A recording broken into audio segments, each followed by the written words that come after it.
जय श्री राम सभी मित्रों को। सुबह सुबह उठते ही पहले फोन हाथ में ले लिया और वीडियो बनाने लगा। अरे नाने जा।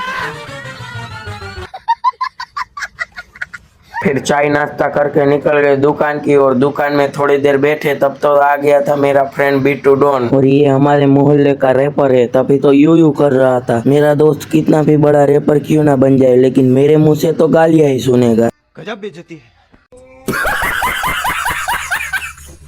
पापा तो उनके फ्रेंड के साथ चले गए घूमने के लिए। आज तो पूरा दिन मेरे को ही बैठना पड़ेगा दुकान पे। और ये है मेरे मौसी का लड़का चिमकांडी जैसा। अरे चिमकांडी थोड़ा दूर तो खड़ा रहे। और आज हमारे घर पे लाइट नहीं थी तो हमारे पड़ोसी के हाल। क्यों भूरा भाई, आप भी गर्मी से परेशान है?